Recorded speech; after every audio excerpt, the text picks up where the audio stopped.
Bonjour et merci d'être venu ce matin. Je suis Denise Brown, la coordinatrice humanitaire pour la République centrafricaine. Je vais vous parler de quelques points qui me semblent très importants. Tout d'abord, le travail de la communauté humanitaire en République centrafricaine. Nous sommes une communauté qui est composée donc des agences des Nations Unies et des ONG, organisations non gouvernementales, internationales et nationales. Nous sommes une communauté assez importante en termes d'effectifs, près de 15 000 personnes en tout. Vous allez nous voir déployés à travers tout le territoire national. Nous sommes présents partout. Et nous sommes surtout présents dans des zones reculées, isolées et là où il y a des populations en difficulté. Donc vous allez nous voir à Biraou, où moi j'étais la semaine passée pour 2 jours. Vous allez nous voir à Zemio et Rafai. Vous allez nous voir à Kui et Ngundai. Vous allez nous voir partout où la population a besoin d'une assistance. L'assistance que nous apportons, donc ça c'est à travers toutes les institutions, les organisations et le staff, au niveau de la santé, au niveau des vivres, au niveau de la nutrition, eau, assainissement, abri, protection. Donc ça couvre tous les secteurs de services sociaux. Et vous allez nous voir avec cette assistance dans les sites des personnes déplacées. Donc il y a, je vous rappelle, plus de 600 000 personnes déplacées avec le conflit récent. Donc entre décembre et février, il y avait 320 000 personnes qui ont été déplacées à cause des affrontements pendant 6 mois.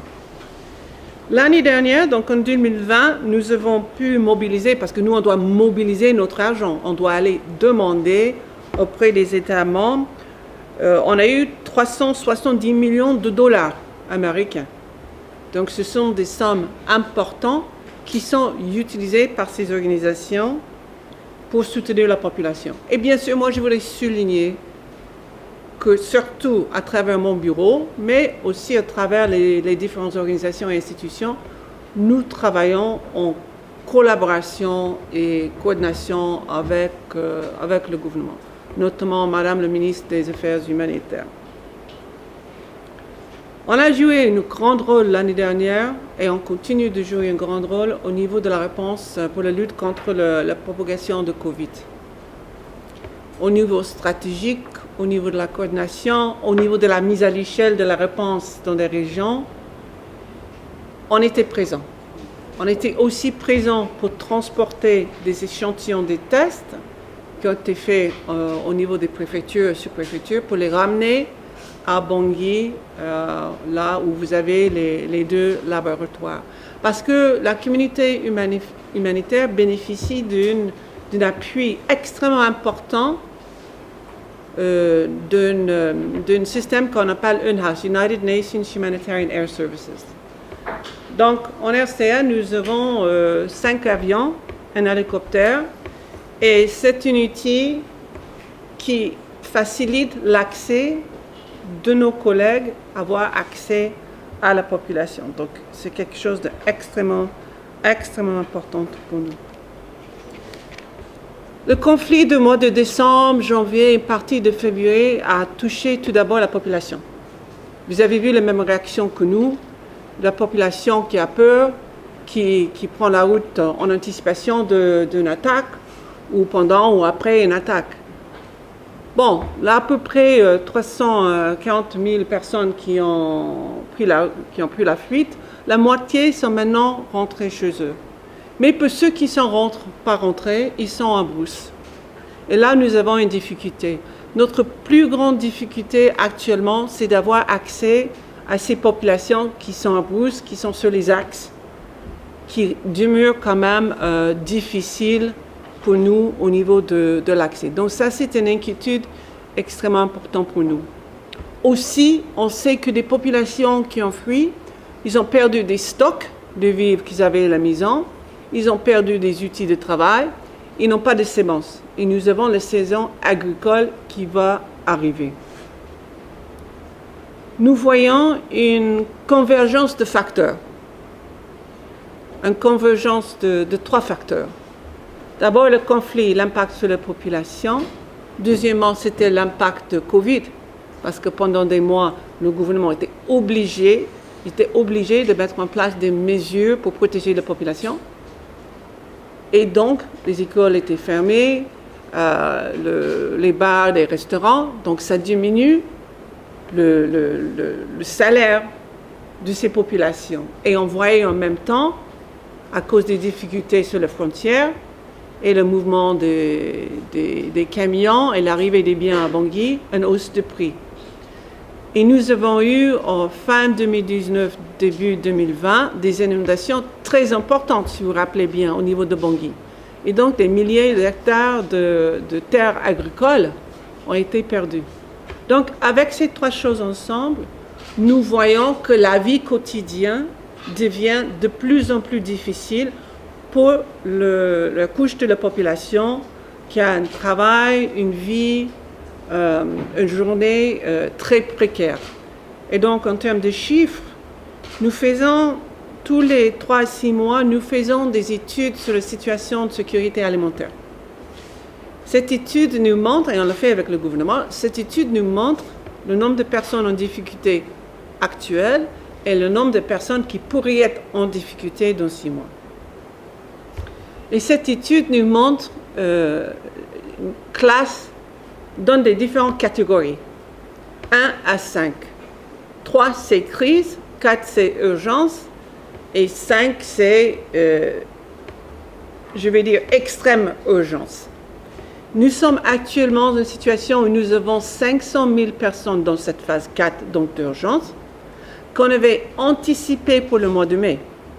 Donc, ce qui veut dire au mois de mars, nous avons eu 500 000 personnes en difficulté, beaucoup plus tôt qu'on l'avait anticipé, à cause des différentes convergences de facteurs que je vous expliquais il y a un moment. Donc, le vie est devenu beaucoup plus difficile, beaucoup plus tôt qu'on aurait pensé. Et ça, c'est surtout à cause de conflits. L'autre élément de conflit que je voulais souligner, c'était le blocage du MSR1. Vous savez tous l'importance de MSR1, qui a été bloqué pendant plus de 2 mois. Le PAM et la communauté humanitaire avaient plus d'une centaine de camions qui étaient bloqués de l'autre côté de la frontière. Et c'était surtout des vivres que les PAM utilisent pour les distributions pour les personnes sur les sites déplacés et d'autres familles qui sont en difficulté, qui étaient bloquées. Le premier convoi escorté par la MINUSCA, vous savez bien, a été attaqué. Donc il fallait retourner, faire toutes les négociations, convaincre les camionneurs qu'ils seraient en sécurité pour faire venir les camions. Donc le convoi suivant, c'était un convoi humanitaire qu'on avait organisé avec le MINUSCA pour protéger les biens humanitaires. C'était absolument fondamental. Je sais très bien qu'il y avait une hausse de prix sur les marchés. Dans certains cas, on voyait une hausse de prix de 60% pour des biens importés. Mais on avait aussi un gap important au niveau de vivre pour le PAM de distribuer aux personnes les plus vulnérables. Donc le conflit a vraiment rajouté une couche de pression et de stress additionnel sur la population qui venait de sortir d'une longue période de Covid avec des mesures de protection, et des mesures de protection, bien sûr, comme on voit partout dans le monde, qui ont un impact sur la vie économique de la population. La communauté humanitaire, comme je vous ai dit tout à l'heure, travaille partout dans ce pays. Il n'y a pas un endroit où on ne va pas. On n'est pas basé partout, mais on visite partout. Et ça nous met en danger. Donc, je voulais partager avec vous quelques chiffres de cette année. Donc, entre octobre 2020 et février 2021, nous avons eu 234 incidents sécuritaires contre les humanitaires, y compris 2 morts et 8 blessés. 2 morts et 8 blessés. Ça, ce sont des personnes qui viennent aider la population. On n'est pas armé. On dit à tout le monde ce que nous faisons. Et malgré ça, on est ciblé. Ça représente une augmentation de 79% par rapport à la même période l'année passée. Donc c'est une hausse importante.